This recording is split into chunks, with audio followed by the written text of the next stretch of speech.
I'd say it was a dark and stormy night, but there was a fire in the distance, and there was no storm, but a few miles off, lighting up the sky with little bolts of lightning. Nothing much to do but try to get out of the heat. That's when I saw her, the podcast on the docks. I knew this was the start of something bittersweet, but I also knew there was no stopping it. Hey guys, I'm Mark. Hey, I'm Kelly. And I'm Charles. And this is The Good, the Bad, and the Podcast, and today we are doing Neo Noir films. That was my noir entrance. It was nice. I like that. Yeah, see? Thank you. I did. That was fabulous. That was really good. All right. So are you guys ready to talk about some dangerous dames? Yes. I don't think I am, because I can't keep these movies straight in my head. They're so similar. They are really similar. Well, I was going to say, do you want to define what a neo-noir is, Kelly? Since this is your pick. Yeah. So it's kind of hard to define, honestly. But basically, a neo-noir is just a modern, and I use that word loosely because it can mean anything from 1960 up until now, basically. But just a revival of the noir genre, which is kind of it. People think of it a lot as like detective stories. I mean, at the time, actors and actresses who were making these movies didn't think they were making anything called noir. They just thought they thought of them as being B movies. They're kind of that gumshoe. Some of the themes are just, you know, the city and the light and the grime and the seamy underbelly of all these things that are secretly going on. It's nobody is thoroughly good. Everybody is morally ambiguous. There's just so many. As far as the cinematography goes, there you often see things like those lights streaming through the slatted blinds. Yeah, I don't know. There's a lot that it can encompass, but oftentimes there will be a femme fatale, you know, a dangerous woman who leads the hero or the anti-hero or whoever it may be into peril. And sometimes she has to pay the price for that. And sometimes, as we will discuss tonight, she gets away with it. But well, and that's kind of the we talked about this earlier, Kelly, like when you first said the list, I was surprised the list was coming from you, especially because I would have considered these more erotic thrillers. And what's funny is when I looked it up on Wikipedia, it actually lists them out as neo-noir erotic thrillers. So we're both right. And I think the strong connective tissue here is what you said. The femme fatale is really prominent in all these, and that really harkens back to the classic days of film noir. Because really, neo-noir has gone off in so many directions. There's so many movies that could be listed under that now. Almost any movie with a detective and a gritty kind of crime thing. So, So anyway, I like this genre pick. This was nice, and this is really interesting, and I hope it's fun for our audience too. Yeah, I'm so excited to talk about it with you guys, and I do want to just say I hope we do more episodes after this. For this one, I didn't feel like I needed to delineate it in the episode title or anything, but with these picks, I mostly focused on neo-noir prior to the year 2000. If we open it up to anything after that, there's just so many more we could do. And honestly, there's more even pre-2000 that I could have chosen, but I had my reasons for picking the ones that I did, and I'll kind of get into that. But yeah, I'm pumped. Mark, do you have any opening thoughts? I at one point looked up the definition of noir film because I couldn't describe it to some of my students. And the one thing I liked was that they said there is an atmosphere of menace. Like there's always this like just kind of darkness just hanging over the entire movie. It never necessarily breaks into a climactic scene. It's just always there. So, and that's what I liked about some of these picks as well. I must say, this is the first time I'm really tripped up on what the good, the bad, and the ugly choices are. And I'm really nervous because I'm not confident I feel like I got it. I do. All right, Charles, what are your picks? What do you think? Body Heat's going to be the good. Basic Instinct will be the ugly. And Body of Evidence will be the bad. Okay, that's what I had. That's what I finally settled on. But I don't know, because I think Body of Evidence could be ugly. There's a lot of like ugly things about that movie when I was watching it. So that's why I don't know. All right. I can't tell which one I'd rather watch again. Well, maybe you'll watch all three again, Mark. Who knows? Who's to say? All right. Well, okay. So for our picks, just to, restate it for anyone listening out there, we've got Body Heat from 1981. We'll talk about that one first. And then we've got Basic Instinct from 1992 and Body of Evidence from 1993. Charles, do you have a trailer queued up for us? I do.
All right. So I guess, as you could probably surmise from watching that trailer, this whole episode is going to be a little bit on the saucy side. So a little bit more PG-13, maybe more, even mature than we usually get in these episodes. So if you're bothered or disturbed by that, then this probably isn't the episode for you to be watching. Which is funny because when we did 50 Shades of Grey, I said it was PG.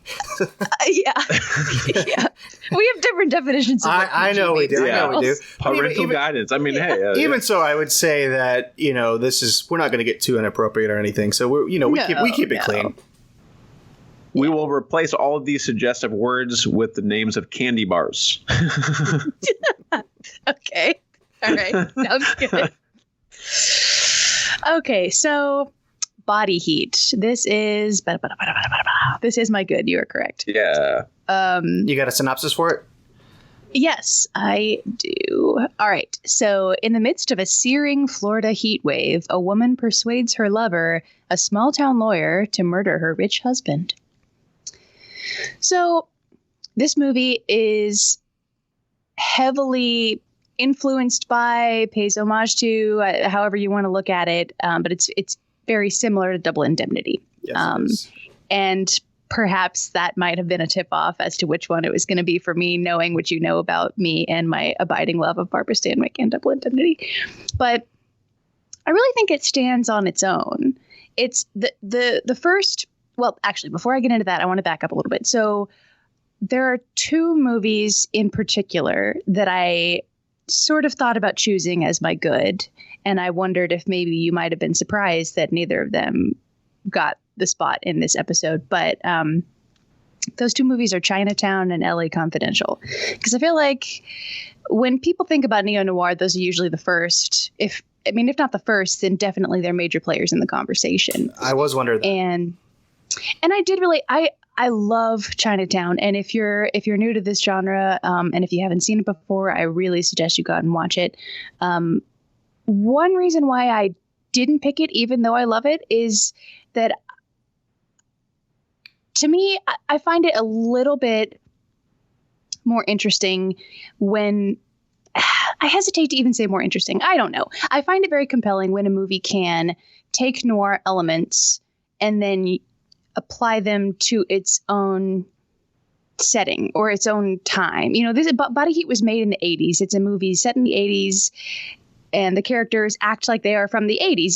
It seems like it's cheating a tiny, tiny bit to have a movie made in modern times and then plunk your characters down in the 1940s. You're halfway there already. And that's exactly why I kind of guess that's why I didn't pick LA Confidential, because of that reason, honestly. So Because it's very much a throwback to those. It is. My thing about LA Confidential, I like Chinatown so much more because you can, I don't know quite, it's just a blend of all of these different reasons, really. But Chinatown was made in the 70s. It takes place in the 30s. And you can honestly actually forget a lot of the time that you're watching a movie that was made in the 70s because it feels so authentic.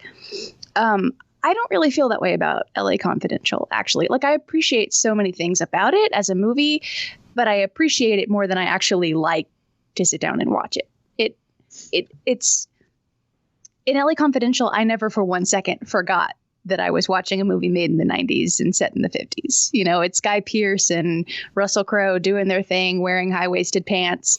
But it never, I felt ambivalent about every single one of the characters. Like, I didn't, in noir, like, nobody's really good, but even non-good, morally bankrupt individuals can, the best ones have something about them that make you invested in them. And I didn't care what happened to anybody in LA Confidential. So that's another reason why I really like Body Heat is, yes, it's heavily influenced by noir. Like, Maddie Walker is very much a combination of Lauren Bacall and Barbara Stanwyck and all of the, you know, sirens that loom large in my heart. But, and the dialogue feels very Raymond Chandler-esque.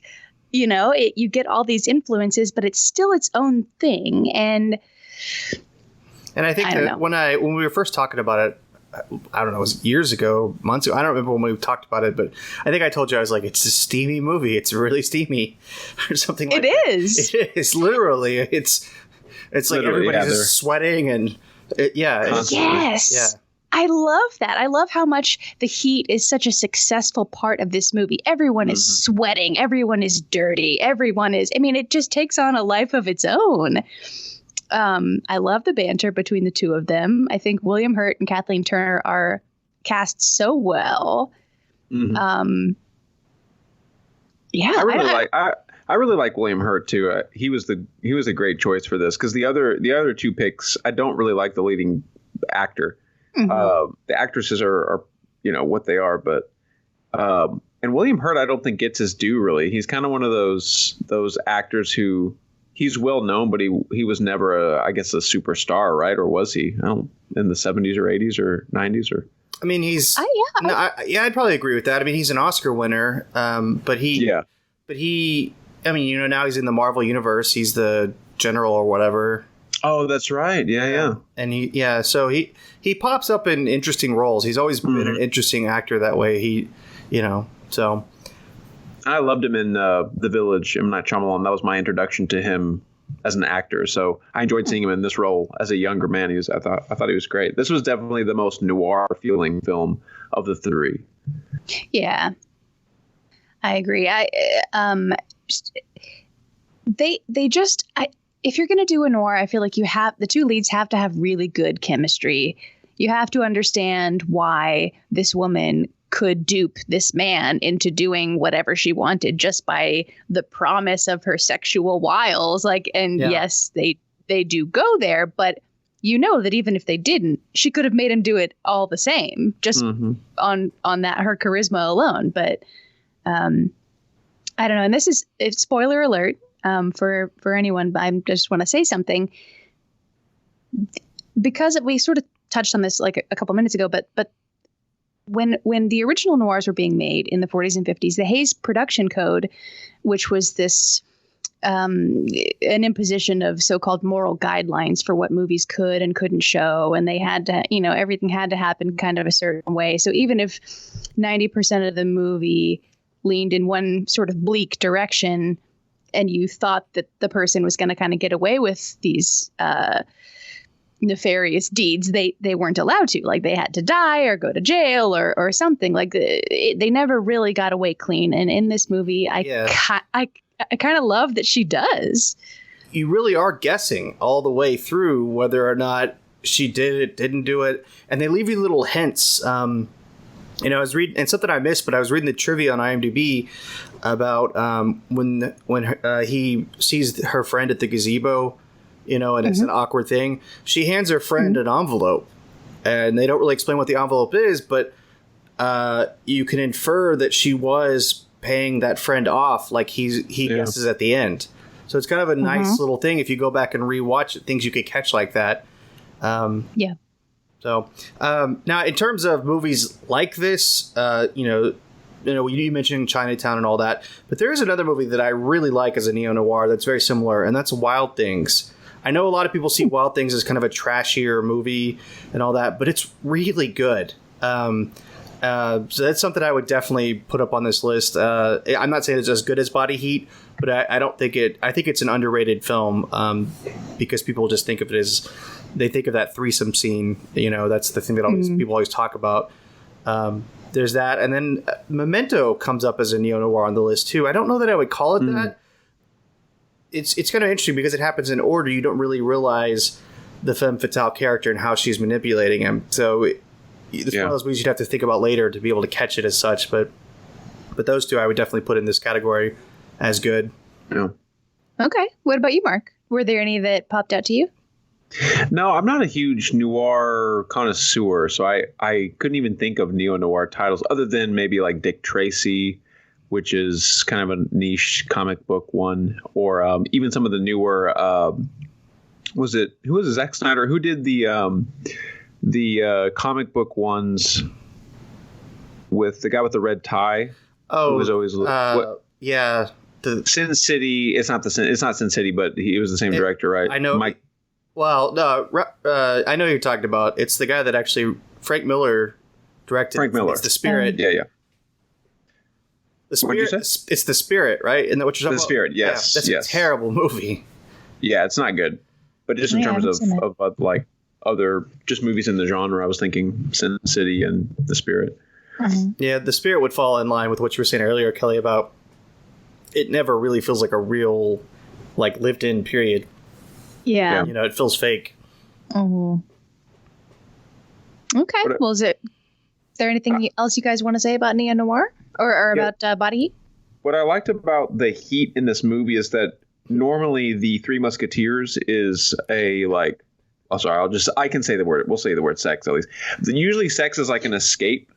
But with this heat, it's like it's not even an escape because you just get more hot doing it. You know what I mean? Like literally. Yeah. And so it's like never. It seems like throughout the whole movie it was never an actual release for either of these characters. It just built the tension more, even though you would think it would release some of the tension. Yep. And I really liked. Before I forget it, I liked Mickey Rourke a lot in it too. It's one of his early films. I loved his character. Yeah, but man, what happened to Mickey Rourke? Well, after this, it took me a full 2 or 3 minutes to even recognize it was Mickey Rourke because I saw him in the beginning credits, and then it settled. I was like, man, he looks completely different. That's a lot. So lots has happened to him. I know he was a boxer at one point too. I don't know exactly when or how that worked, but yeah. He's so lovable in this. Like he's an arsonist, and so obviously, and and he's kind of this just lovable ruffian, but he's adorable. Guy. Yeah, and you only see him for a few minutes in two different scenes, and he's able to pull off that character and nail it. Yeah, and but it adds weight to it too. It really does. Those are great scenes. Mm-hmm. The only thing I didn't like about... Oh, sorry, go ahead. If you're still talking about Mickey Rourke, because I was going to move on. Oh, I was just going to say that you think that he starts the movie, he's knowledgeable about how to do these arsons, and so he's kind of helping William Hurt's character pull off his plan. But then he comes around and he ends up being sort of a voice of reason, and he lets him know, like, hey, she came to me as well and requested another bomb, and you probably shouldn't do this. And so anyway, go ahead, Mark. Yeah, I was gonna say the only thing I didn't like about the movie was towards the end. It seemed like some kind of random plot contrivances. He met that lawyer at the bar who just happened to be there and tell him that the woman had come and asked about him, like on a happenstance. You would think he could have found that out, like he would search it out or something like that. And then I wasn't sure why she didn't. Well, I guess she knew Mickey Rourke was going to tell him, right? That was all part of the plan. So that made sense to me, actually, now that I'm thinking about it. I mean, but just that random lawyer at the bar seemed kind of weird. Yeah. I think that this movie felt, I mean, there were a lot of complexities and subtleties to it, but I didn't find it as confused. I feel like a pitfall of Neo Noir is that the plots can get really convoluted sometimes, and they can really leave you in the dust. But this one, despite all that, it doesn't. You can stay with it. You stay invested every step of the way, or at least I did. I'd never lost my interest. Yeah. It's not a perfect movie, but it's one of my favorites, I would say. It's really good. It, yeah. All right, you ready for the next one? Sure. What is the next one? We got both in 1992, right? Yeah, I think Basic Instinct came out a little early, so that's the one I have queued up. Do you want to do the trailer first or the synopsis? Either one. I've got my synopsis, if we want to just do that real quick. Sure. All right. Basic Instinct. A violent police detective investigates a brutal murder in which a manipulative and seductive novelist could be involved. All right. Here's the trailer.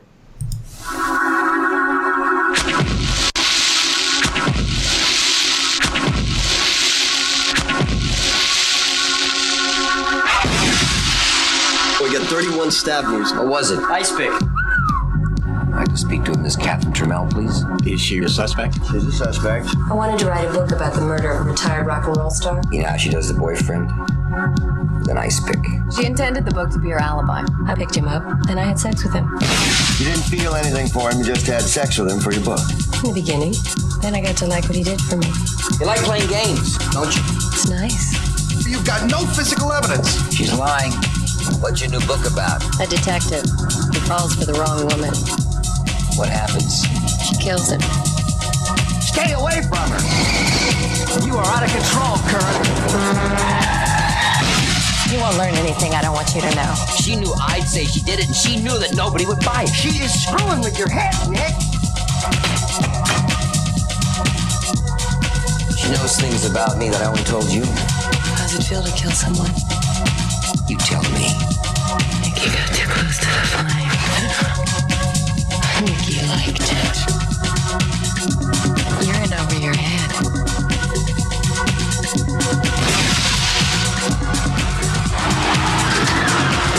She seduces people. It was eternal affairs, wasn't it? She manipulates people. Freeze! How much did she pay you? You wanna play it? Come on!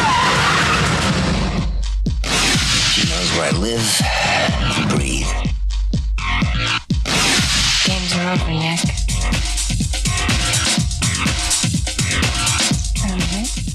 All right. So Basic Instinct. Charles, you were correct. This is my ugly pick. Yeah. That was my pick too. I was correct too. Yes, Mark, you were also correct. Okay. I just was less sure of myself, so I guess I get less of the accolades. Yeah, that's right. Poor Michael Douglas. He just ladies be crazy, and he always gets himself in these situations where he's utterly at the mercy of someone who's kind of deranged. Would you consider Fatal Attraction a neo noir? I thought about that. I don't think it fully is, in my opinion, but okay. I don't know. Would you say that it is? I don't know. It sort of. I mean, that's just more of a thriller to me. Yeah. But it does remind me, you're talking about Michael Douglas always getting crazy women. Okay. And what is it about him? I just don't fully understand him in these ultra sexy movies. You know, he has a certain magnetism about him, but Are you trying to say you don't find him sexy? A little bit. Yeah, I think I would agree with you. Like, it surprises me that he would be treated, and even more so with Willem Dafoe, which we'll get into. But even with Michael Douglas, I'm like, there are so many other male actors who have more magnetism to them than Michael Douglas. I mean, I like Michael Douglas, but not as like a sex figure, not as a sex idol. And I'm not saying I disagree, but you would say like William Hurt was more of a sex figure. I think so. I think he pulled it off. Okay. Yes. Gotcha. Perfectly. Like, I don't think he even, I don't think he ever really was seen as that, as like pigeonholed in that category, like like Brad Pitt or, like people that idolize for their looks. But But I didn't like Michael Douglas in this movie very much. Well, and I don't really find the chemistry there between him and Sharon Stone. So I think that's a big part of it for me. Correct. Yeah. Or even I kept wondering when he was going to get small, like super small, and like fly around and hit things really hard. No, I'm sorry. Well, and that and Avengers. but there's also the aspect of his relationship with his psychiatrist, Jean Triplehorn, in this movie. Mm-hmm. That makes you not like his character either. He doesn't have chemistry with her. Right. So there's a lot going against him, I think. And then, of course, then there was the age difference, too. Like, I believe he was close to 50. She was really young starting out. Well, I guess she'd been around in the 80s a little bit, but this is one of her first big movies. Yeah, I think this would have been much better for him if he was 10 years, 15 years younger. Because you could kind of see the age at this point, and it just was unconvincing. I agree. And he just... there were a lot of things about this movie that weren't really believable, but I still kind of like it. There's something about it, like, I was invested, man. I mean, I had spent all this time. Sharon Stone, I don't know. This movie doesn't pretend to be anything besides what it is, which is a vehicle for Sharon Stone to be sexy. And she checks the box, and it keeps me guessing. You know, it kept me guessing. I did not guess the end. I thought the end was a pretty good twist. It was like a double twist, really. Yeah. Yeah. And she's not just, I wouldn't say it's just for her to be sexy, because I liked her performance in this movie and how she uses her body as like a weapon against everybody else around her, and how she manipulates people in that interrogation, like how she was manipulating all the men in that room. You know, normally when you have, you know, a bunch of guys in a room and one female, you would assume that the female is going to be like more nervous or more anxious, but she was the one who was dominating the room. And that's a famous scene, of course. Yeah, that's the... But it's also kind of a ridiculous scene, too, the way they shoot it and how intense it is. Yeah. Looking over... Newman. With Newman. Yes, Newman. I love it. Yeah, it's so over the top. It does kind of have that like trashy quality to it that makes it very appealing. It's a guilty pleasure. It is. It is the epitome of a guilty pleasure. And they play up all the noir elements to the hilt. You know, they turn every single facet of this movie up to 11. Yes. And so, but, you know, would I watch it again? Yes, I would. And it's the same, I think we were talking about, it's Paul Verhoeven, the director. He's directed a ton of movies, but like RoboCop, and he also directed Showgirls. Showgirls is another one of those that I would consider... It's really bad. It's so bad it's almost good. It's become kind of a cult movie, so it's very interesting. What I didn't like about it, and the reason I was so confused about these picks is because I didn't think of this as an ugly movie. I thought it was edging into the good territory, just because of, you said, you know, if you take it at its face value. I think it's somewhat well done, especially with Sharon Stone's performance, and Michael Douglas is good in terms of acting. That's fair. I think it really is a male fantasy in the sense that, you know, they keep using the term that it was a Snickers of a lifetime, right? And like would change her life. Snickers of a lifetime. Yes. I told you we're going to replace all of the... Yep. So, and it just didn't seem like that was the case, right? And in the end with the double twist, it's like, he was so good in bed that he turned her good. You know what I mean? Like that was the basic drive of the movie at the end. Yeah. What, Charles? It's true. It's just funny. Right? It's just funny saying it out loud. It's true though. I don't disagree. It's just funny. Right.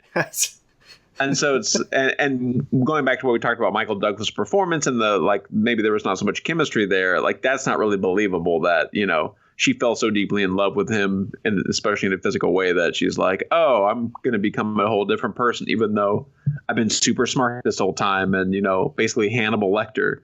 And now I'm just going to live with Michael Douglas and make a bunch of babies. Yeah. Hang up the old ice pick and live happily ever after. Did you guys see, did you see the sequel? No. I didn't. Neither did I. Know that existed. Should we? No, I haven't seen it. It's a recent movie. I heard it was terrible, though. Michael Douglas is not back in it, but she is. She's the main person. So back to her old Hannibal Lecter ways, I guess. Okay.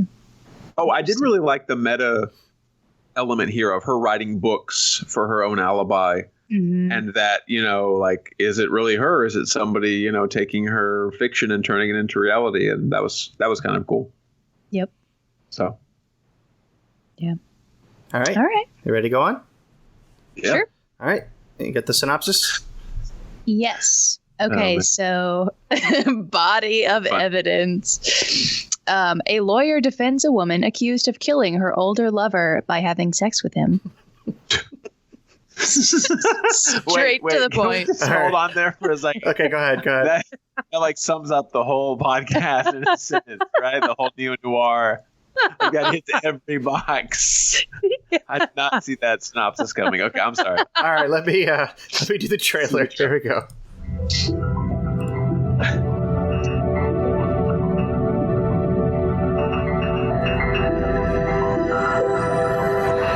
Have you ever seen animals make love, Frank? It's intense. It's violent. We're not animals. Yes, we are. She is a beautiful woman. But when this trial is over, you will see her no differently than a gun or a knife or any other instrument used as a weapon. She is a killer. Frank, come on, give me a story here, Frank. Did you do it, Miss Carlson? Looks like she had him chewing on the wood. There weren't rope burns. She had him handcuffed. Do you think I killed him? That's a question I never ask my clients. There's nothing wrong with admitting that you want me, Frank. What did she do to you, Frank? How did you get those marks on your chest? What are they? Bites? Wish me luck. The women hate me. They think I'm a whore. Men don't marry women like her. And the men see a cold, heartless bitch they can pay back for every chick that's ever blown them off in a bar. Sex was a game to her. I must have been out of my mind to get involved with you. Was she using a razor blade? I'm hard to resist. Nobody's looking.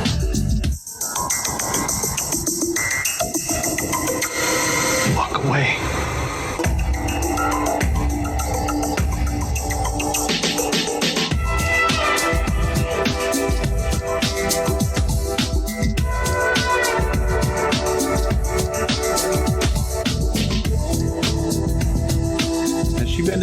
Okay. I can ask the audience. What else has Madonna acted in? I can't think of what, has she done other films, many other films? I'm sure she did cameos. Desperately Seeking Susan. She was in A League of Their Own. Oh, okay. Okay. Oh my gosh, I forgot she was in A League of Their Own. Things like that, yeah. Dick Tracy. Oh, nice. Cool. All right, Kelly. So this is your bad pick. This is my bad pick. I just don't even know with this movie. So a brief little intro to it. It originally received the NC-17 rating, which no one here is surprised by that. This is another example of a movie that I thought was going to be ugly, but it ended up just being really bad. It had so much promise. Like the cast, right. Okay, pretty reputable. Willem Dafoe, Madonna, Joe Mantegna. I love him in Criminal Minds. Julianne Moore has won many Oscars. I mean, but then, so this movie was nominated for 6, not 5, but 6 Golden Raspberries, including Worst Picture, Worst Actor, Worst Director, Worst Supporting Actress, Worst Screenplay, and Madonna won for Worst Actress. And it was also in 2005 on the list of Roger Ebert's most hated films. It has an 8% rating on Rotten Tomatoes. That's pretty low. That's pretty bad. It's pretty bad. So, yeah. The casting is so bizarre to me. Like, all of those people collectively could be in a really good movie. But like you mentioned before, Mark, Willem Dafoe and Madonna, I just can't understand a world in which they would be lovers. And you didn't think they had chemistry? Yeah. I no, I did not, Charles. I don't know. The scenes were pretty steamy. They were pretty like. Yeah. Mark was talking about the scene in the parking garage, and yes, it's a pretty hot scene. I mean, it's bizarre. Yeah, but that doesn't make chemistry. Like you can have like So let me just say too, Basic Instinct and Body of Evidence, like these like Reese's scenes are the least movie, like in most movie love scenes, you can tell it's a movie love scene. You know what I mean? Like it's different than actual explicit videos. Yeah. But in these two movies, there was not a lot of difference between these scenes and explicit videos that are only for that. Well, and especially it surprised me. That scene we're talking about on top of the car, like that was pretty explicit. Right. And the scene with the candle wax too, and like all this. I mean, yeah, there were some Twix being consumed, and I mean Twix, and then you throw Butterfingers on top of that, and it's like a whole Skittles jar. So anyway, I guess Skittles aren't a candy bar. Sorry, I broke the paradigm. They were tasting the rainbow, but this movie was forgettable to me. Partly because I watched all three in pretty quick succession, like in 3 or 4 days. But I couldn't remember how this movie ended for a while until I jogged my memory. And it was like, I just didn't care. Madonna was not great at acting. And I just didn't care what her plot was at the end and what was going on. Like, okay, I guess she's the bad. All right. Lock her up, kill her. I don't even remember if she dies at the end or if she gets away with it or what happens. Exactly. And that's like when we first started this conversation, some of the essential needs of a noir film is that you are supposed to take a dirty, scummy character and somehow get you to care about them, at least enough to be invested in what happens with their life. But this is an excellent example of that hugely failing because you don't care about any of them. Yeah, and actually it goes in reverse because with Willem Dafoe, I was like, oh, he's going to resist because he's just kind of a stand-up guy. And then it ends up, once they slept together, I was like, oh, I don't care about him now. Like, he's just bad. He just cheated on his wife, and it just didn't really present us with a good reason that he would have done that. I mean, there's never a good reason, but like a convincing something, right? Exactly. Good. She just, in this and Basic Instinct too, it essentially comes down to some googly eyes at each other. And then she's like, you want to. And he's like, you're right. I do. And then there it is. And they, Do you think these kind of movies are empowering women by having strong female roles? Or is it, that's kind of where I'm trying to draw the line on, because this one I feel like wasn't. It felt very anti-woman in a lot of ways, especially the way it ended with the spoiler alert with the guy shooting her and her falling out the window and drowning, and then the guy, you should have won the case. I did. Like all of that.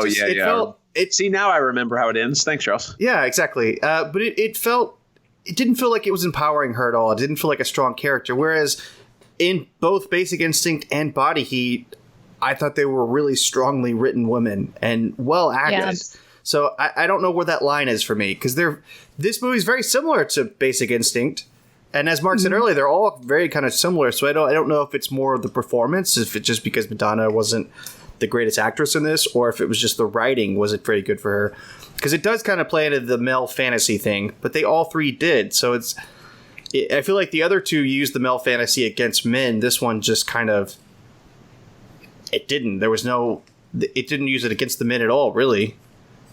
Other than her first victim. Right. And for anyone out there who, I just want to be clear on this. Joe Mantegna is prosecuting her for this crime. And so literally in the courtroom, his whole argument is that Madonna was using her body as a deadly weapon and bleeps a man to death. Like that is it. And so you can't get much more reductive than that, because he was essentially like, look at her. She's a sexy, desirable woman. And she used her assets to hoodwink this guy into doing whatever she, and she did have a certain amount of power because she did succeed for a while in her exploits. But I agree with you, Charles. Like, just the writing and the dialogue, what could have been an interesting opportunity to be somewhat empowered just didn't. It was a missed opportunity. Yeah, it didn't work. Yeah. It's an interesting question, too, because in Neo Noir, when you're descending into this world where nobody is really salvageable, I don't think you can be feminist. I don't think, you know what I mean? Like, how can you be a character who empowers anybody if everybody's a scumbag? You know what I mean? Yeah. For women or men or race or gender, like the whole setting is like nobody's good, nobody's empowered. I mean, in Body Heat, though, I was actually happy to see Kathleen Turner get away with it. I really was. Yeah. But were you happy because she was a woman and empowered, or just because? Sort of. I feel like she. I feel like she pulled it over. All these men in her life. I mean, yeah, she's bad character, but it was kind of interesting that she got away with it. She tricked them all, and they all thought they were smarter than her in various ways. Mm-hmm. In Basic Instinct, like you said, it's more like he was so good in bed that she decided not to kill him. And so that's kind of the medium of this. And again, this one, it felt like the opposite. So again, it's kind of this slope for me on these three movies. Yeah. Which I guess makes me happy that you agree with where I would have placed them, because that all plays into it. Yeah. Hi. Cool. It was an awkward gap there. It's like, I'm Kit Kat. Yeah. I don't know. Good night. I'm trying to. I don't think do you guys have anything else on that one? No, I think I think this was a good discussion. I also always say I like your picks, Kelly, when are your genre picks, because usually I feel like we have a good film discussion of it too. So awesome. Yeah, this was a lot of fun for me. I think whether I choose it or one of y'all do, in the future at some point we ought to revisit this and maybe do 2000s till now, or just I'd love to see y'all's take on it. If you want to choose different ones than I did for even pre-2000, but it's a good. Maybe I'll just do full-on erotic thriller. Like we'll maybe. We'll really dive deep. Woo. Okay. All right. So I guess is that all you want to say on it, Kelly? Are you good? Yeah, I think so. I believe it's my pick next time. So it's going to be September when we do it, and the sequel to It is coming out, It Chapter 2. So I decided I wanted to do Stephen King horror movies written or movies based on Stephen King books, I should say, on his horror books. And I'm not just the horror movies.